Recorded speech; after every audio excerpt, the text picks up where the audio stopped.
Isto não é um inseto. Isto não é um inseto. Isto também não é um inseto. Este aqui tem patas demais. Este aqui tem o tipo errado de asas. E este não é um inseto porque tem mandíbulas grandes demais.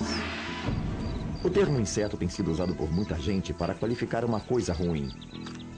Quando alguém não gosta de alguém, xinga de inseto. Mas para quem tem grande interesse em insetos, eles são uma coisa especial.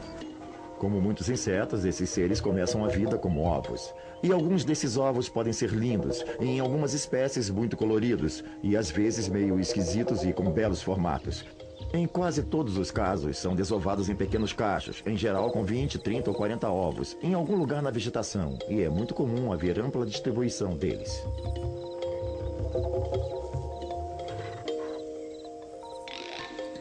Quando o ovo finalmente choca, o que emerge é chamado de ninfa.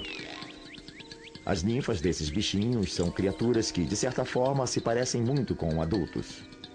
Geralmente são apenas versões menores, mas também podem parecer bastante diferentes. As cores ainda não são bem amadurecidas. Eles têm asas, são criaturas com estruturas bem miudinhas, pequenininhas com patas e estrutura bem diferentes em tamanho e forma.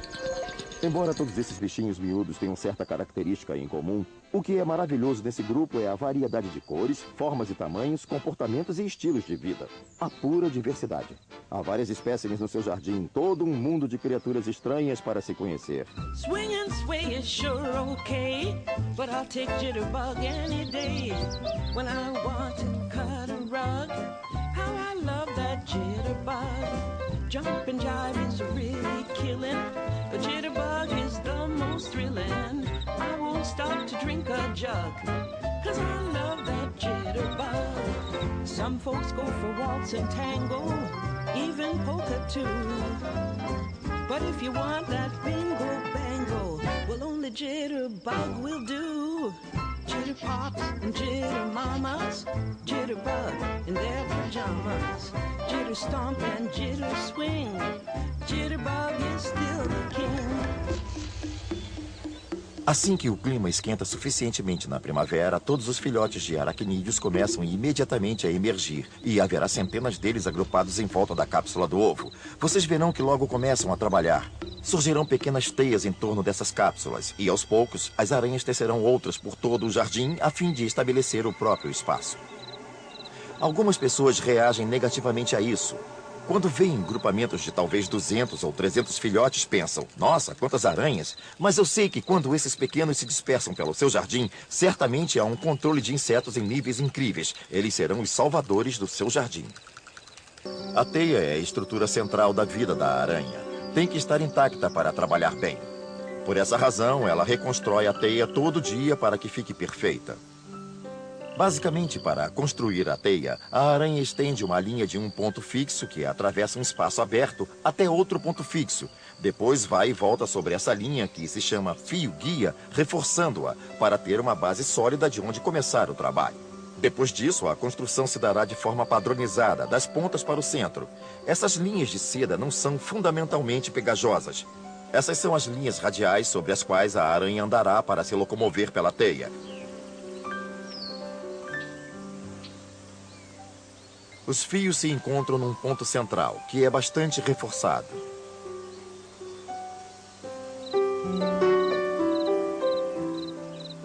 Há linhas circulares que se fecham em volta do centro para firmar essas linhas radiais.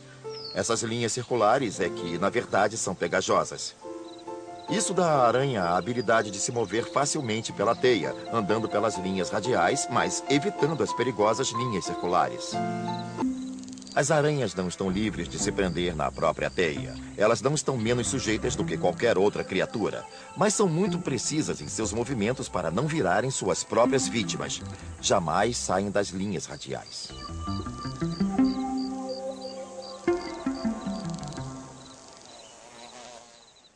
Quando olhamos uma teia, observamos que a aranha tem uma zona livre central onde pode se locomover com bastante facilidade. Essa estrutura estendida em torno de si forma um intrincado sistema de estradas que só a aranha sabe percorrer. If you're stringing me along, it really isn't wrong. You won't hear me ever complain. As aranhas são muito sensíveis a tudo que ocorre na teia. Elas ficam lá, à espreita. As patas tocando as linhas radiais de forma a sentir qualquer vibração, por menos que seja. São tão sensíveis que podem facilmente distinguir entre uma mosca ou qualquer outro inseto e uma criatura grande como eu que esteja querendo enganá-la. Os tipos de vibração que elas espreitam são curtos, movimentos rápidos que os insetos fazem. É claro que elas não querem qualquer dano à sua teia. Construir a teia é um investimento lucrativo. Ao sentirem algo, movem-se rápido e imediatamente injetam veneno na presa de forma a paralisá-la. E em seguida a mumificam, digamos assim, envolvendo-a em seda para que não haja qualquer dano à teia. Deixam-na lá, inerte, voltam à beirada e aguardam a próxima vítima. Beija-flores e outros pássaros atacam seletivamente por causa das teias. Roubam as teias para usá-las como material de construção de ninhos. Essa rede é cerca de 5 vezes mais forte do que o aço. É um material forte, elástico, que se compacta facilmente. No caso dos beija-flores, é assim que eles fazem seus belos ninhos abaulados. Quando chega o inverno, é hora de as aranhas desovarem. Para proteger esses ovos, elas os embrulham numa espécie de saco de seda. Isso os deixa secos e confortavelmente protegidos do pior que o inverno possa proporcionar. Já que a maioria dos aracnídeos adultos não sobrevive ao inverno e muitos morrem quando o outono chega, embrulhar esses ovos é o único cuidado maternal que o aracnídeo sabe oferecer.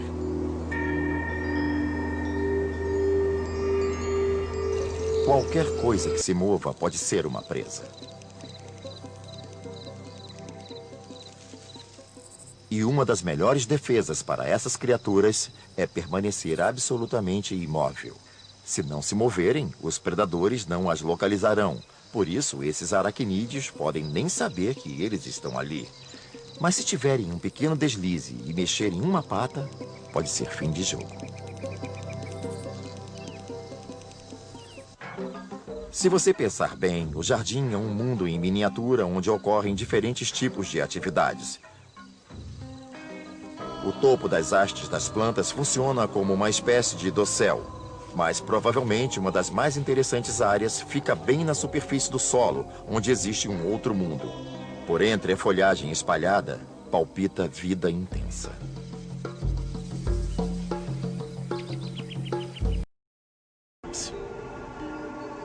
Mesmo no meio do inverno, as formigas não congelam. Sobrevivem dentro de suas colônias protegidas do frio. E quando o sol começa a aquecer o solo, elas começam a se agitar.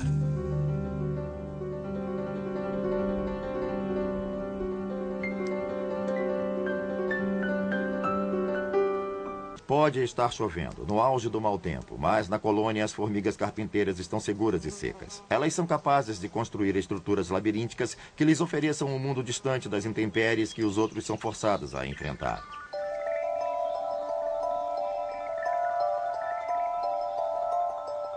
As formigas carpinteiras são chamadas assim porque constroem casas de madeira. Elas escavam um túnel até uma velha cavidade ou um tronco. Suas colônias podem se estender por 50 a 60 centímetros. Elas conseguem essa proeza porque têm mandíbulas tão poderosas que mastigam até as fibras da madeira. Elas não comem a madeira, elas escavam para criar sua colônia. Existe um predador particularmente estranho e insuspeito do qual uma colônia pode ser vítima. Outras formigas. Principalmente as formigas amazonas, mestras em sequestrar as larvas das inimigas. Não, elas não pretendem comê-las. Elas procuram escravas para o seu jugo. Elas criam as larvas como suas e quando estas se tornam adultas são colocadas para trabalhar na colônia. As formigas sequestradas não sabem que foram roubadas de sua família e se tornam escravas de suas novas amas.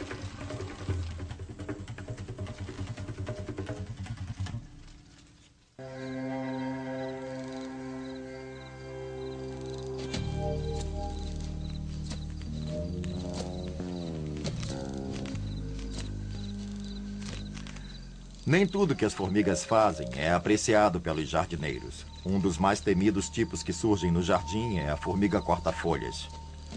Sua tarefa é repicar as folhagens que você gostaria de ver inteiras no seu jardim e as carregar para as suas colônias.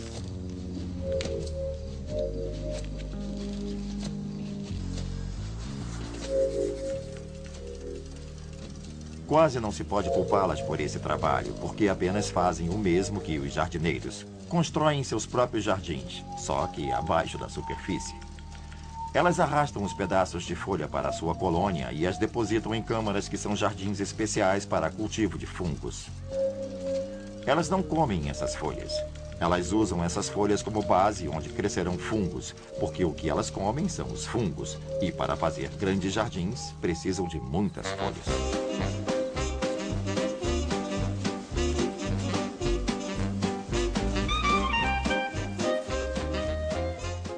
Embora você possa lamentar a perda da folhagem do jardim, nada prende mais sua atenção do que ver uma fileira de formigas, cada uma desfilando pelo jardim com o seu guarda-sol.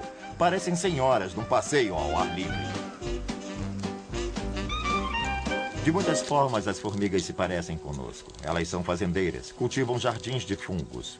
Também são fazendeiras no sentido de que, às vezes, também criam gado. E, claro, seu gado são os pulgões. O que elas querem é um líquido doce que goteja das costas dos pulgões. Usando as antenas, elas socam as costas do pulgão e este é o sinal para que ele libere o líquido doce, o que lembra a ordenha de vaca. Há uma lista enorme de predadores que se alimentam de pulgões. Eles têm um corpo macio e suculento, são ricos em nutrientes. E como os pulgões podem se defender? Eles não têm mandíbulas fortes, nem ferrões, nada. A vantagem sob o ponto de vista dos pulgões é que as formigas os defendem. O outro lado da moeda é que, em pouco tempo, pode-se ter uma grande infestação de pulgões. As formigas vão afastar esses predadores ou até matá-los, criando assim um problema mais desastroso.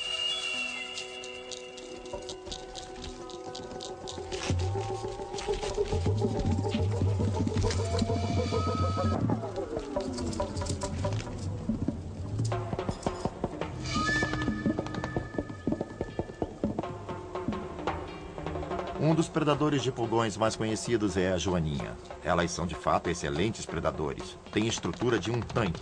Implacáveis consumidoras.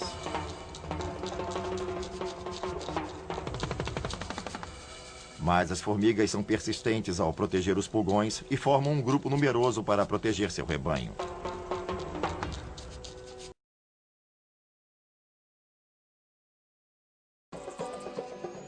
As criaturinhas embusteiras costumam ter uma aparência estranha, porque parecem parte de uma planta. E o motivo disso é que elas gostam de se esconder em áreas de grande trânsito, como sobre uma flor, aonde muitos insetos virão para se alimentar do néctar. Ali elas esperam que alguém caia nas suas garras.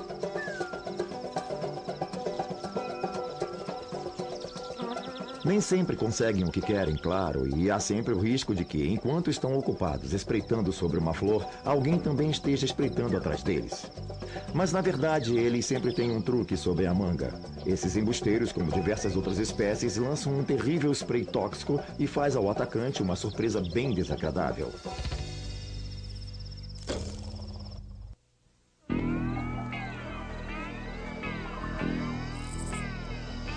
O interessante a respeito desses bichinhos é sua incrível diversidade. Há tantos deles que há diferentes formas de solucionarem os pequenos problemas da vida. Tantas cores e ciclos de vida, tantas formas diferentes com que se apresentam. Realmente eles são um grupo de criaturas absolutamente fascinantes.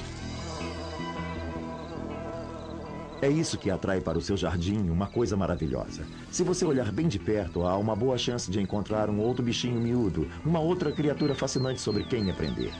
Para mim, isso já é metade do charme do jardim.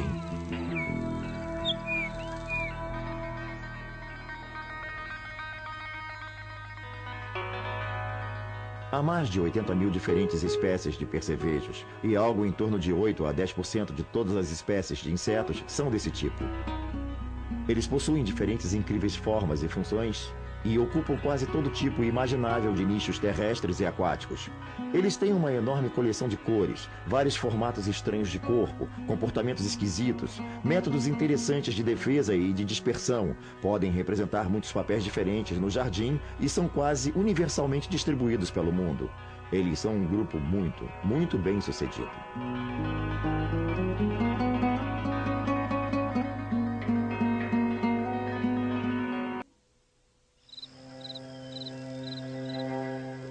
Esses insetos são tão específicos que, na verdade, deveríamos usar um termo mais técnico ao nos referirmos a eles, pois são insetos da ordem Hemiptera. O que eles mais têm em comum é que pertencem a um grupo altamente variável. Mas tem uma coisa que podemos dizer sobre eles. Quase todos têm um mecanismo bucal projetado para furar ou sugar partes conhecidas como rostro. Uma outra coisa é que, embora todos tenham 4 asas, muitos têm as 2 asas anteriores mais rígidas do que as posteriores. As asas anteriores são divididas ao meio. A primeira pode ser bem dura e também pode servir como uma armadura de proteção. As pontas das asas, contudo, são membranáceas e transparentes, como são as posteriores, que se dobram para dentro. Este é o padrão de asas característico que identifica a maioria dessas criaturinhas.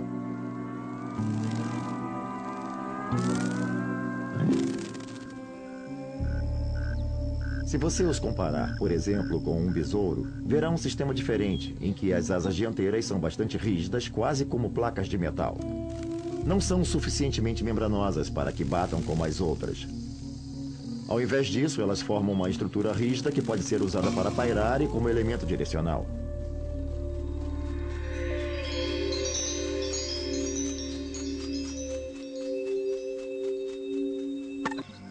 Os percevejos de laço se alimentam da vegetação de uma forma parecida com a dos pulgões. Introduzem seu probóscide na planta, digerem o material celular das folhas e sugam o fluido que resultou.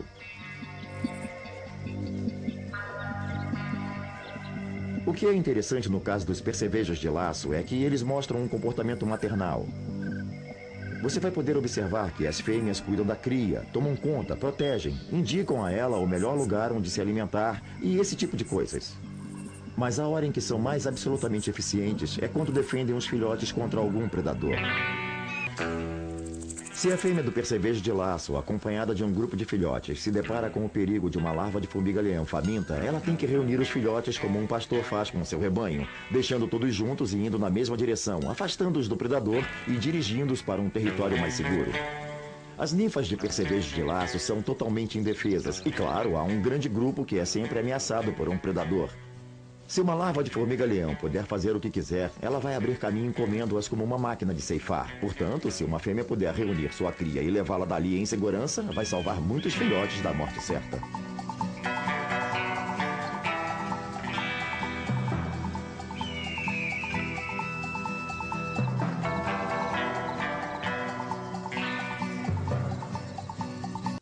Criaturas de corpo macio, como as lagartas, são logicamente presas ideais para muitos pequenos predadores. Elas têm um conteúdo cheinho de líquido e não têm uma estrutura que funcione como armadura ou defesa para se proteger.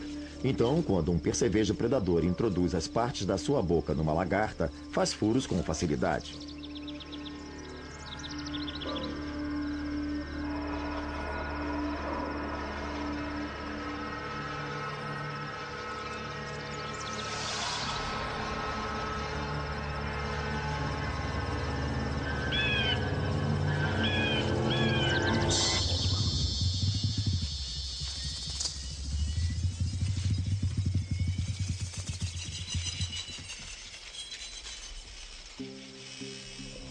Isso, é claro, faz com que essas criaturinhas sejam muito importantes no jardim por serem predadores que controlam algumas das piores pestes de plantas. As lagartas, como é sabido, podem ser muito prolíficas no jardim. Podem abrir caminho destruindo uma boa parte do material do seu jardim. E percevejos podem ser sua melhor defesa contra elas. Não existe um percevejo específico que possa fazer esse trabalho sozinho. Na verdade, precisa haver uma enorme diversidade de criaturas e os percevejos fazem parte dessa temível coleção de predadores que estão lá fora protegendo seu jardim.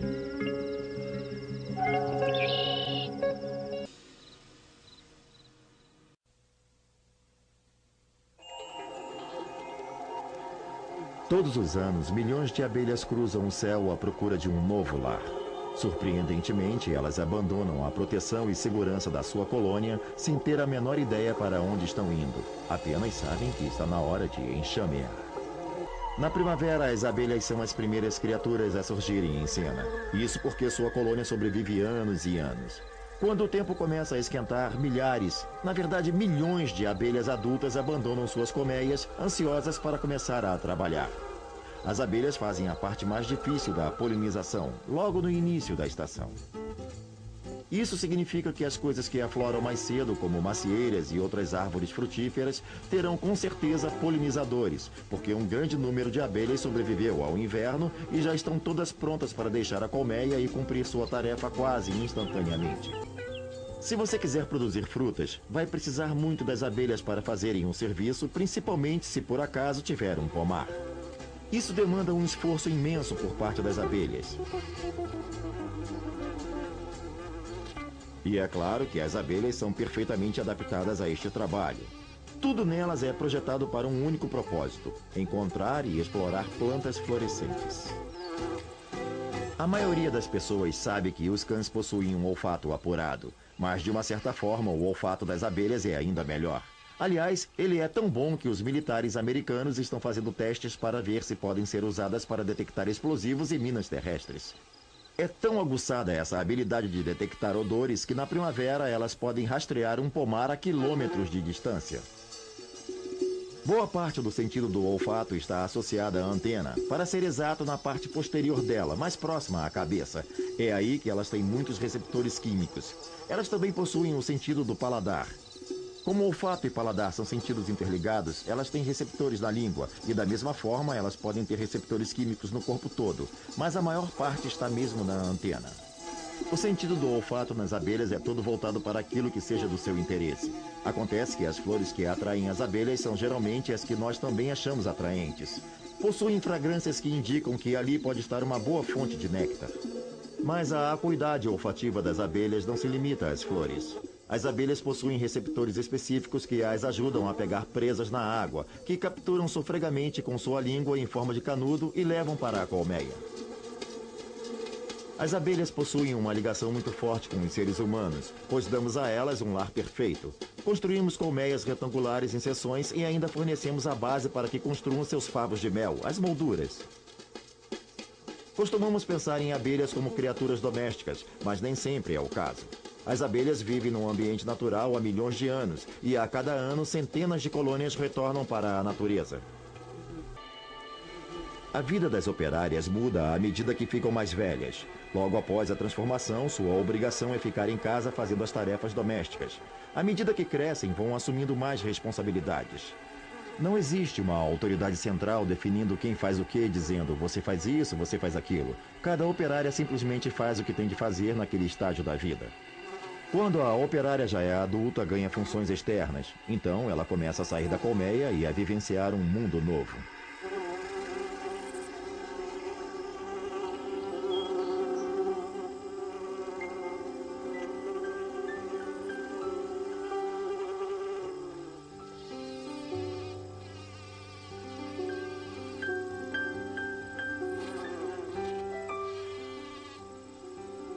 Em geral, as operárias mais velhas são as que ganham funções externas, e quanto mais experientes ficam, melhor cumprem suas tarefas, até que chega o ponto em que estão exauridas. É uma vida muito ocupada, muito ativa, então pouco a pouco o corpo vai deixando de suportar a carga. Embora a colônia possa durar por anos a fio, as abelhas que permanecem dentro da colônia não duram muito, cerca de semanas a poucos meses. Às vezes você poderá observar uma mesma abelha voltando a uma determinada fonte de néctar várias e várias vezes seguidas. Elas não voam a esmo. Quando as operárias deixam a colmeia, em geral têm noção de para onde ir. É por isso que algumas operárias se especializam em explorar o ambiente. Sua função é localizar as fontes primárias de alimento e trazer a informação de volta à colônia. Contam o que encontraram as irmãs usando a dança de roda. Às vezes até mesmo trazem uma provinha do néctar que encontraram, a fim de convencer as outras da boa qualidade do produto. Se a dança conseguir vender o produto, um grupo de exploradoras voltará à nova central de alimentação para aproveitar a generosidade do local. A visão dos insetos é bem diferente da visão humana. Primeiro porque elas têm os olhos compostos e, portanto, não veem o mundo da mesma forma que nós. Além do mais, são sensíveis aos diferentes comprimentos de ondas da luz. Enquanto conseguimos ver bem matizes que vão do vermelho ao azul e talvez ao violeta, as abelhas não enxergam muito bem no vermelho, mas têm melhor visão no espectro violeta e no ultravioleta. As cores primárias que a abelha enxerga seriam o amarelo, o azulado e o ultravioleta. Qualquer dessas cores é atraente para elas.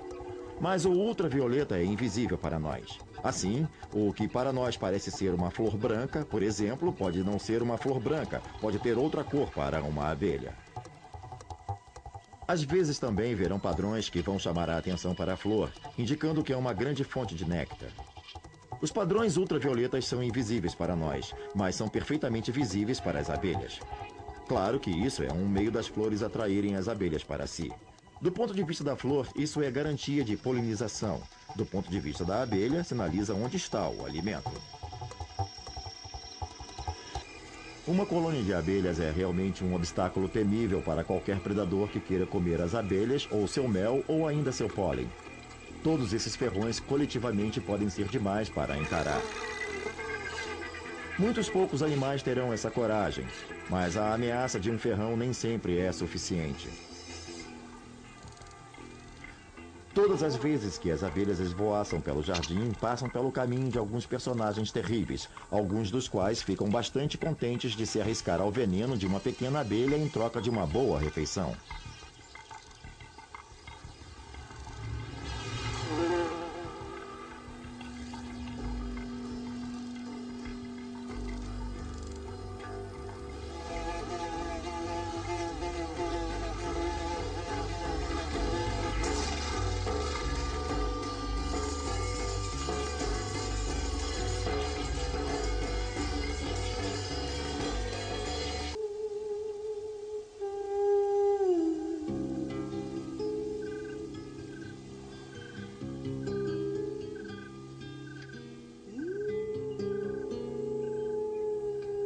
Quando as noites esfriam e ficam mais curtas, as abelhas ficam cada vez menos tempo longe das colmeias. Quando o frio vem para ficar, passam o tempo inteiro aconchegadas na colônia, uma bem juntinha da outra para se aquecerem, esperando suportar o açoite perverso do clima.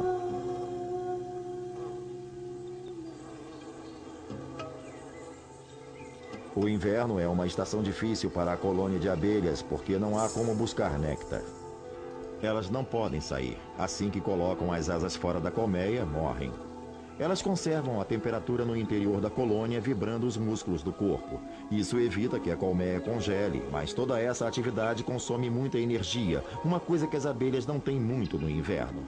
A única fonte de energia que têm é um suprimento de mel que sempre vai diminuindo. Por volta do último mês de inverno, a colônia mal se aguenta.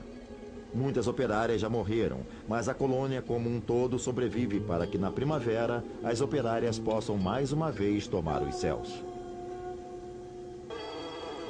Quando a nova rainha está pronta, uma mensagem se propaga pela colônia avisando que chegou a hora de se reunirem em enxame. As operárias já estocaram alimento para a longa jornada que vem por aí. É um certo mistério a forma como elas decidem quem fica e quem vai.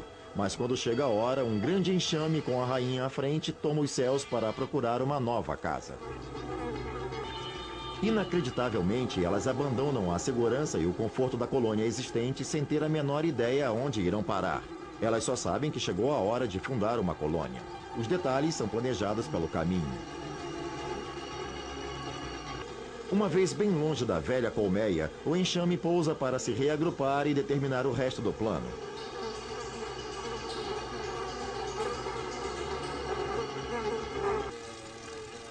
As abelhas não são muito bem adaptadas para voar no frio ou na chuva. Elas precisam de muita energia para voar, para enfrentar o mau tempo. As operárias exploradoras têm que ser corajosas e firmes.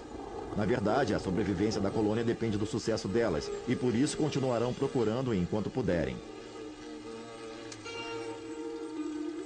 Mas se a chuva por acaso apertar, elas não terão escolha a não ser procurar um abrigo e esperar a tempestade passar.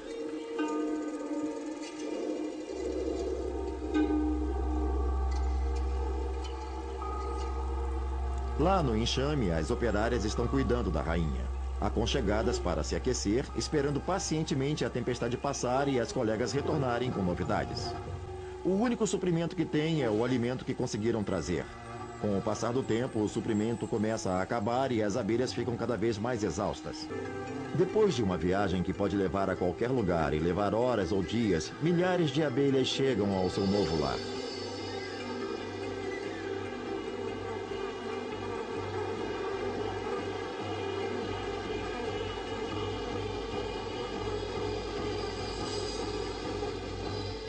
Rapidamente, as abelhas começam a trabalhar, preparando o local para a futura colônia. Limpam todo o fungo e os resíduos e começam a fixar a fundação do novo favo de mel. E, num instante, algumas novas células começam a crescer.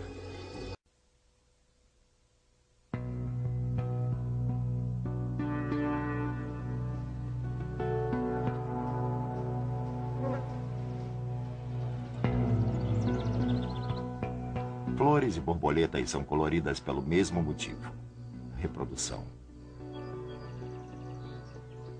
O objetivo aqui é o jogo do acasalamento, e como num show brega de Las Vegas, quanto mais coloridas e chamativas forem, melhor.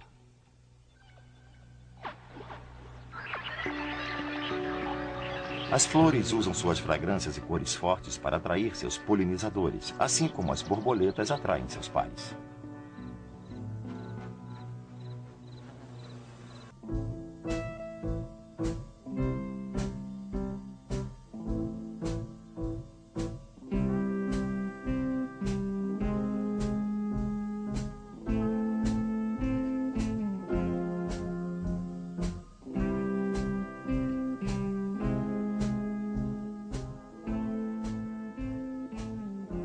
Elas são apenas máquinas comedoras. Elas parecem minhocas com pernas.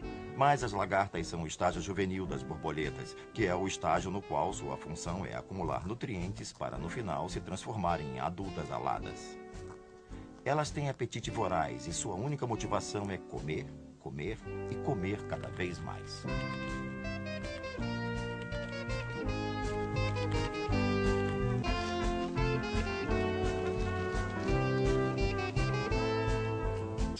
Nós pensamos em insetos como criaturas de asas com 6 pernas, mas as lagartas não têm asas e têm muito mais do que 6 pernas.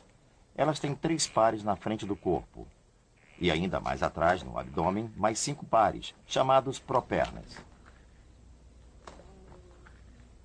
Os 2 pares traseiros são de fato muito estranhos. São chamados de clasperes e têm a função de segurar a criatura na vegetação enquanto se move de folha em folha, pois se ela se soltar completamente, cai. E as pernas da frente têm pequenas bordas planas com ganchos em volta. Esses ganchos agarram a vegetação, mas se a superfície for muito plana ou muito escorregadia, funcionam como ventosas, criando certo vácuo para que elas possam caminhar sobre uma superfície lisa sem problema. Não há nada que possa impedi-las.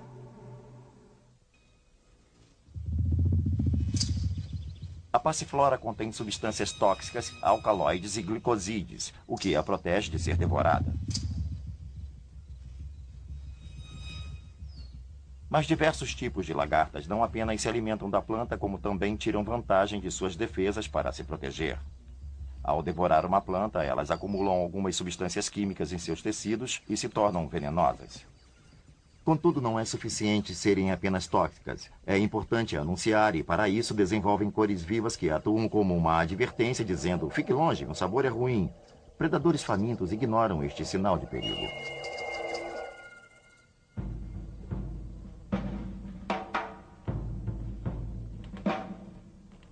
À medida que a lagarta abre seu caminho no mundo comendo, é lógico que vai crescendo. E isso é um pouco problemático, porque a camada externa da pele, o exoesqueleto, é na verdade bem rígido. Ele vai esticando até que chega a um ponto em que não é mais possível esticar mais. Para que cresçam mais, elas têm que partir a pele externa e literalmente sair de dentro dela. Isso inclui todas as partes, inclusive a cabeça, isto é, elas saem de dentro da cabeça. A estrutura toda escorrega pela parte traseira e se desprende. Mas quando saem da pele, enfrentam um probleminha, porque todos os sensores se encontram na superfície externa. É por onde tocam, é por onde sentem. Até seus olhos têm que ser mudados. Isso significa que elas têm que desenvolver toda uma nova camada de receptores por baixo da pele. E não apenas uma vez, mas 4 ou 5 vezes elas têm que fazer a muda antes de finalmente atingir o tamanho completo. É claro que, acumulando todos esses recursos, as lagartas estão essencialmente se transformando numa refeição pré-embalada vulnerável a todos os predadores locais. E o que não falta são predadores. Há aranhas à espera, insetos predadores perambulando por entre as folhagens. E para os pássaros, as lagartas representam uma refeição quase perfeita.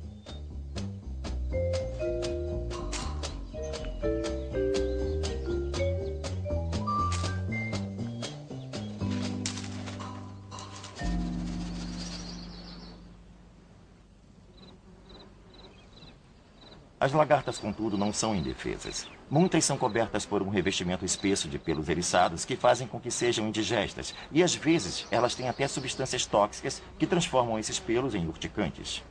Uma outra abordagem é tentar parecer uma coisa que, na verdade, não são. Algumas lagartas de borboletas negras se disfarçam de fezes de passarinho. O disfarce pode ser até mais elaborado. Manchas arredondadas podem dar a impressão de que há uma cobra na folhagem e não uma deliciosa lagarta. Podem sofisticar ainda mais e usar umas glândulas que emitem um odor fétido, o que serve de freio para alguns predadores.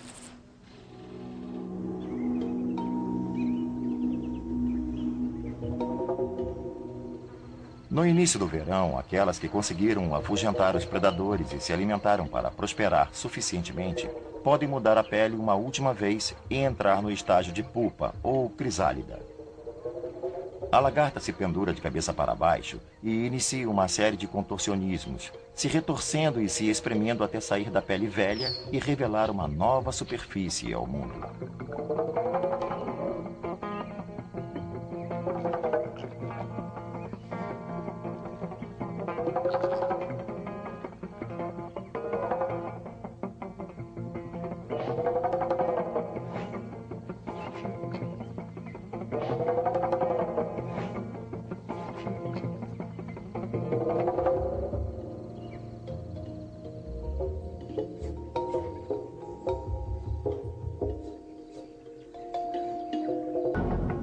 Neste estágio podem parecer ilusoriamente imóveis, talvez até mortas, mas na realidade há uma incrível transformação acontecendo em seu interior. Internamente, as partes do corpo que um dia foram uma lagarta estão sendo agora convertidas numa sopa de elementos desfeitos e depois reorganizados para formar um novo indivíduo novinho em folha. É como pegar uma caminhonete, desmontá-la na garagem e depois remontá-la como um batmóvel. E por todo o tempo, ainda estar atento ao que está se passando no mundo exterior.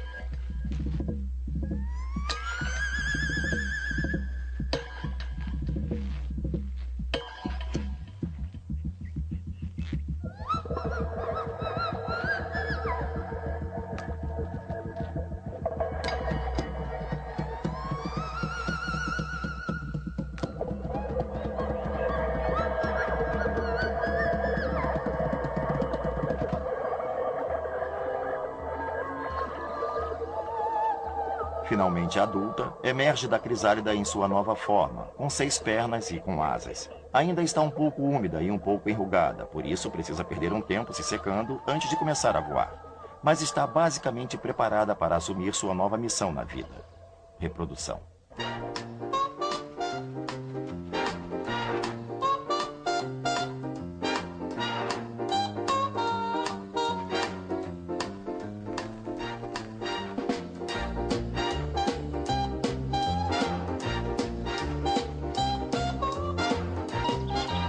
A vida das borboletas é curta, em geral não vivem mais do que 10 a 12 dias. Essencialmente, as borboletas são gônadas coloridas e aladas. À noite, virtualmente nenhuma borboleta é ativa. Elas procuram um local seguro onde se recolher, fecham as asas e não se movem. É nessa absoluta imobilidade que está a maior segurança contra predadores. Elas não podem mesmo perambular por ali porque, em temperaturas mais baixas, seu metabolismo se torna lento e elas ficam imobilizadas.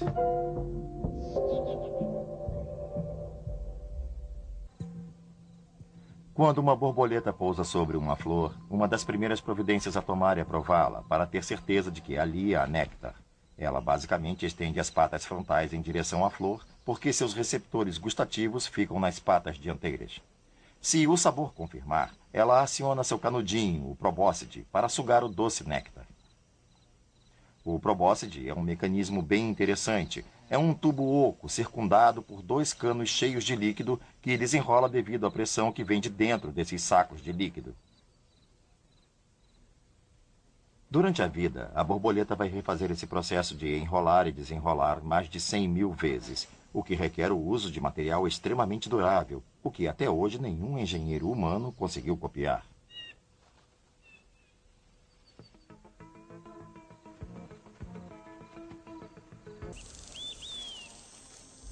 Nós entendemos que um inseto ou outra criatura que se alimente de plantas deve ser relativamente indefeso. Se for herbívoro, não é estruturado para lutar.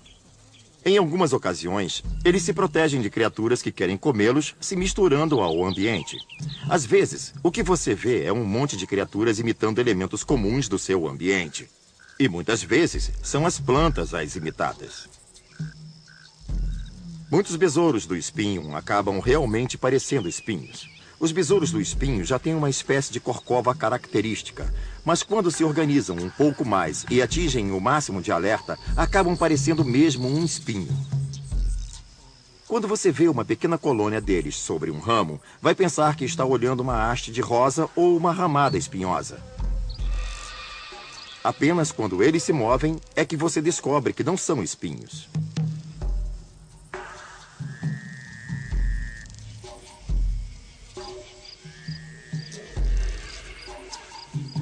Um outro artifício que usam é parecer um pedaço de pau. Por exemplo, o bicho-pau se move por entre as folhagens, alimentando-se de folhas. Mas se um predador chega perto dele, em geral fica completamente imóvel. E se a copa da árvore estiver oscilando, os galhos balançando com a brisa, ele se deslocará para frente e para trás, de forma a parecer que faz parte da natureza estrutural daquela planta.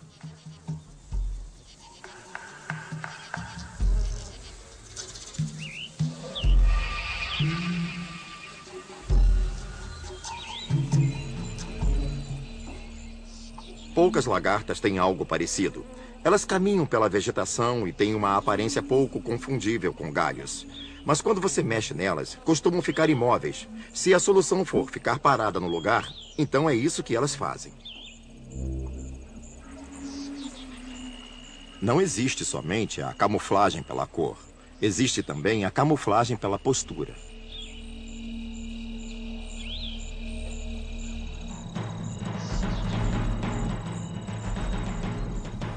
Para muitos insetos voadores que passam o tempo em árvores, também é bom parecer casca de árvore.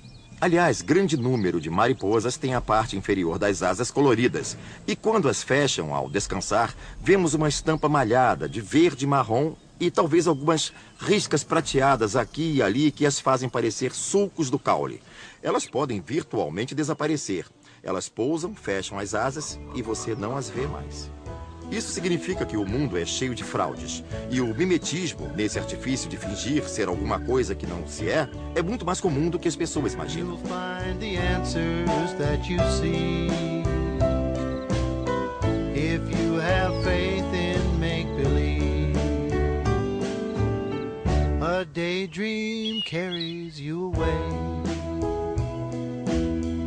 but it can still come true someday. The wonders you can weave if you have faith in make-believe.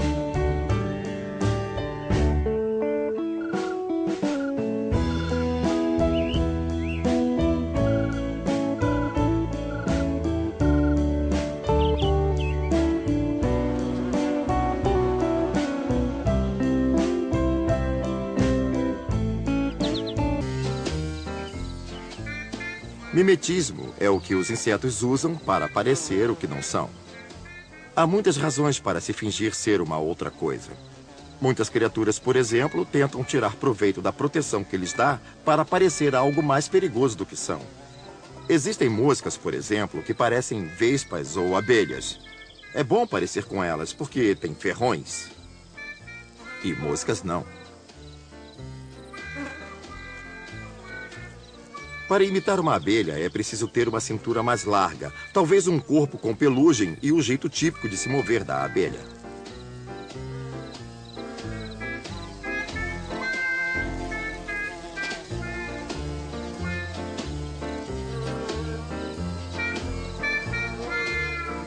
Para imitar uma vespa, é preciso ter uma cintura fininha e um corpo longo.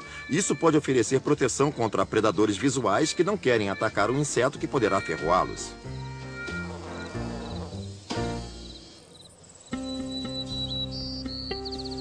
Ao olhar uma criatura como o inseto, você também precisa entender que ele tem diferentes estágios no ciclo de vida. É comum que a mesma espécie imite diferentes partes do mundo em que vivem nos diferentes estágios. O ovo, por exemplo, é uma coisa ainda pequena e difícil de se ver. E se for possível parecer como se fossem pequenas protuberâncias na vegetação, ou imitar ter pelos, ou alguma coisa assim, por que não o fazer?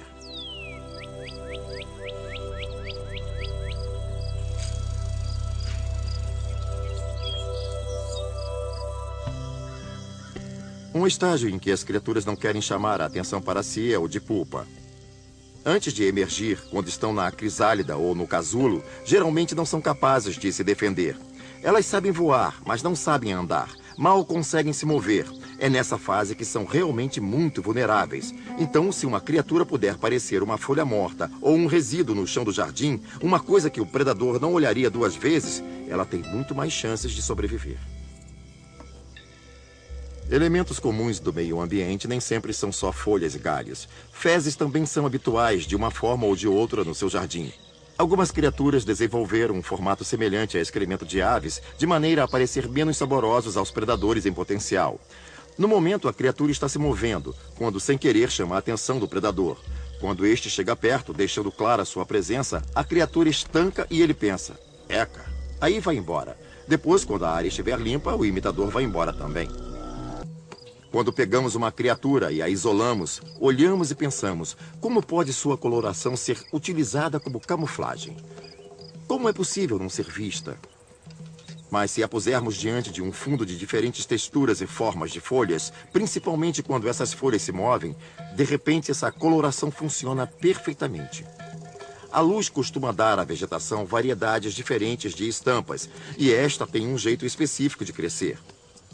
Quanto mais o animal consegue imitar e fragmentar os matizes das cores e se fizer o mais disfarçado, mais é possível desaparecer. Há espécies de criaturas que são sociais. Vivendo em grupos, conseguem se exibir melhor do que o fariam individualmente. Um indivíduo pode ser pequeno e relativamente indefeso, mas coletivamente, com vários parentes, pode parecer maior e talvez mais agressivo. Vê-se muito isso com os vespões. Eles vivem em pequenas colônias, relacionam-se entre si e, quando se movem, costumam fazê-lo em grupo. Então, se um predador se aproxima, repentinamente todos se levantam ao mesmo tempo e essa visão coletiva faz com que pareçam uma única e grande estrutura.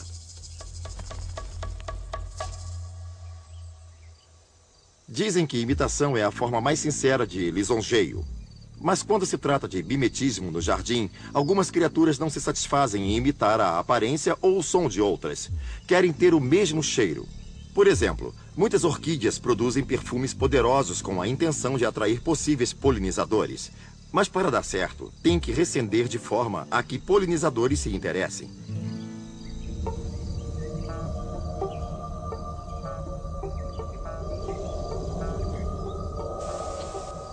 No caso dessa orquídea, a flor delicadamente suave exala um cheiro que pode ser efetivamente considerado fedorento.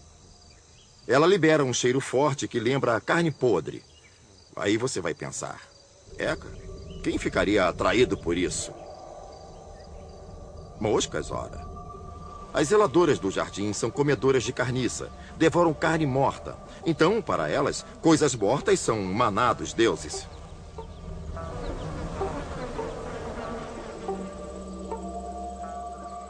Outras plantas, como esta estapélia, vão ainda mais longe. Elas são fétidas e também parecem carne. Elas mimetizam a cor, a textura, tudo, tudo. Isso é irresistível para as moscas. As moscas voam para elas e, no processo de procurar o local certo para desovar, acabam polinizando a flor.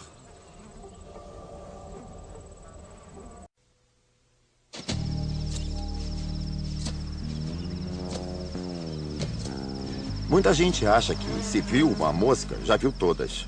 É mais fácil descrevê-las como criaturinhas iguais. Mas, na verdade, existem centenas de milhares de espécies diferentes de moscas, e a maioria tem um papel importante no seu jardim. Contudo, há moscas de diversos formatos incomuns. Coisas delicadas como mosquitos e as moscas guindastes. Se olhar atentamente, vai ver que elas só têm 2 asas. Menores ainda do que as moscas guindaste são as diminutas criaturinhas conhecidas como moscas das frutas. O motivo pelo qual as moscas causam tanto impacto no jardim é que elas são abundantes. E essa enorme quantidade de moscas está lá quase por uma única razão. Elas podem dar origem a uma geração em apenas 3 ou 4 dias e promovem esse processo continuado, ciclo após ciclo, geração após geração, todas trabalhando ininterruptamente no seu jardim.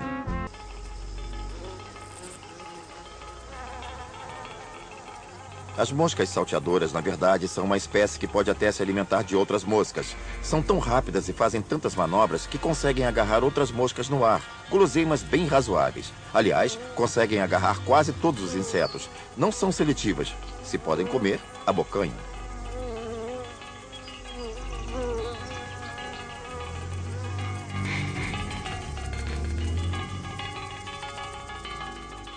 Você pode até dizer que uma mosca nada mais é do que uma mosca. Mas antes de matá-las a tapas, lembre-se de que nem todas são criadas da mesma forma. Algumas, como as moscas abelhas, moscas do pairo e mesmo mosquitos machos, são ótimos polinizadores. As que se alimentam de néctar precisam despender muito tempo circundando as flores, o que significa que irão coletar pólen e transferir de uma flor a outra. Um importante grupo de polinizadores é o das moscas das flores. São espetaculares de se olhar, porque têm a habilidade de permanecer numa posição quase indefinidamente, batendo vigorosamente e intermitentemente as asas, claro. Isso quer dizer que podem enfrentar muitas dificuldades para ter acesso às flores. Elas chegam bem perto, bebem o néctar e daí vão mais uma vez perturbar o estame para retirar o pólen. Mas muitas moscas das flores são fascinantes porque têm esse corpo listrado, em geral em preto e amarelo ou preto e laranja. Essa aparência lembra a coloração de advertência de abelhas ou vespas e permite que elas se movam entre as flores com impunidade para a predação. Algumas até produzem um zumbido que faz a imitação de abelha ficar mais convincente. Não apenas são polinizadoras importantes, capazes de visitar diversas flores, como também na forma de larvas, são importantes componentes do seu jardim, já que depositam ovos junto a colônias de pulgões, e as larvas das moscas das flores são vorazes comedoras de pulgões.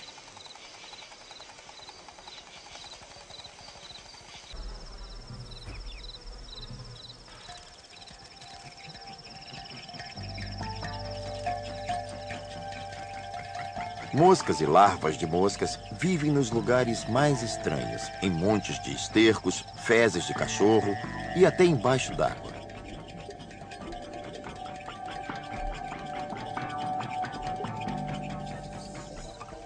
As larvas do mosquito, por exemplo, vivem na água, mas nunca ficam muito longe da superfície, porque inspiram o ar projetando um tubo acima da superfície.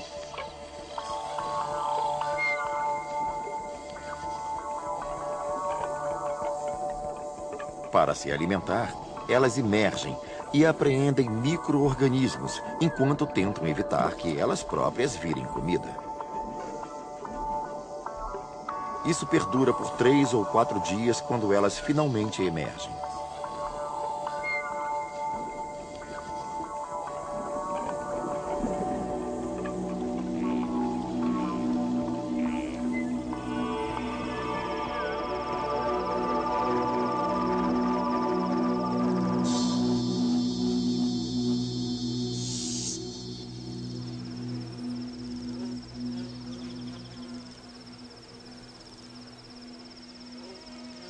Ser carnívoro não é novidade no mundo das moscas. Algumas pegam pequenas presas, mas há outras que não se preocupam com o tamanho da presa. Aliás, gostam mesmo é das grandes. Às vezes somos convenientes. Insetos como moscas pretas e mosquitos são predadores que fazem de nós suas presas. Quando a mosca se alimenta de pólen, na verdade ela come o que precisa e vai em frente. Não armazena como fazem as abelhas. Do ponto de vista de um abelhão ou de uma abelha comum, o pólen é um recurso valioso porque pode ser guardado, basta que eles o coletem. Costumam ter uma bolsa especial nas patas posteriores que podem carregar grande quantidade de pólen, então o levam para a colmeia e estocam. Mas isso é porque são criaturas sociais.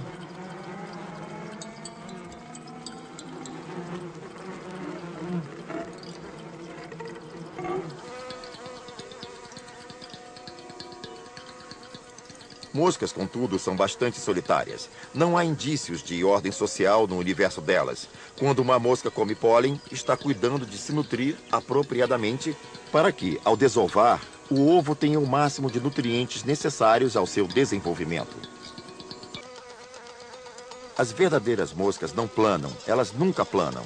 O método delas de voar é bem mais vigoroso. Elas batem as asas muito mais vezes por segundo do que muitos outros insetos parecidos. Se você as comparar a uma libélula, verá que esta poderá voar mais rápido, mas demora mais a tomar velocidade. E qualquer um que já tenha tentado achatar uma mosca sabe que num milésimo de segundo pode perdê-la, vê-la voar e sumir.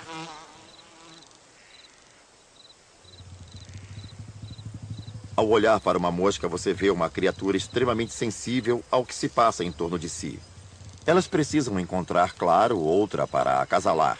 Mas também têm algo para comer, e o fazem com mais de um sentido. Algumas moscas têm uma visão incrível. Possuem grandes olhos na frente que são posicionados de tal forma que têm um amplo campo de visão de quase 360 graus, e com isso sabem o que se passa em volta. O que é em parte útil para encontrar alimento e em parte óbvio para não virarem presas. O corpo. Se você observar a cabeça de uma mosca, verá diversos tipos de estruturas adicionais. As antenas, que também são sensíveis às vibrações do som, às temperaturas, a tudo. Quer dizer, elas são uma massa de recepção sensorial.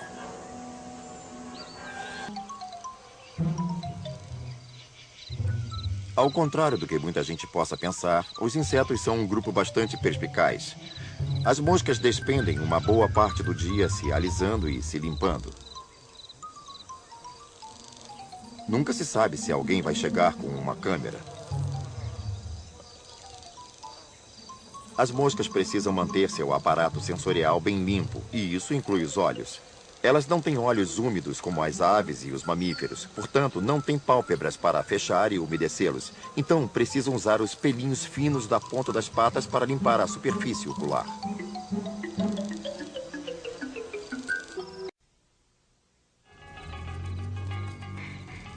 As lagartas de mariposas são comedoras vorazes. Elas invadem a sua vegetação. Geralmente são essas lagartas e não as lagartas de borboletas que desfolham inteiramente as suas plantas.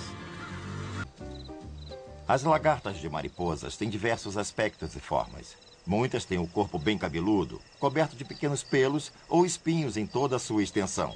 Alguns desses pelos ejetam uma química irritante para dificultar que outras criaturas as comam. Muitas vezes, essa cobertura peluda também pode atuar como um isolador e, em muitos casos, tem coloração escura para que possam absorver energia do sol e aquecer a lagarta para que possa ficar ativa já nas primeiras horas do dia. Uma das estratégias que fazem das mariposas criaturas bem-sucedidas é a sociabilidade. Elas costumam viver em grupos, pois assim há mais segurança em vários sentidos. Uma das coisas que se pode fazer em grupo, por exemplo, é construir uma grande estrutura que um único espécime jamais seria capaz de fazer sozinho. As lagartas de tenda constroem grandes massas de seda em árvore, que formam como uma tenda sobre as colônias. Então, quando não estão comendo, em geral durante o dia, ou quando não querem apenas evitar o sol e os predadores, ficam todas dentro da tenda, agrupadas num galho com essa grande estrutura de seda em torno delas. De uma seda muito fina, mas tecida em várias camadas, positivamente uma barreira formidável para qualquer predador que tente penetrar. E à noite, quando querem se alimentar, elas deixam a tenda de seda, caminham pela folhagem e comem.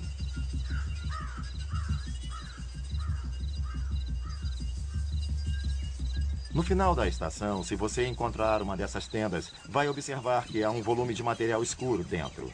Na verdade, são as mudas velhas que elas retiraram e um monte de dejetos fecais. No final, essas tendas viram a lata de lixo delas.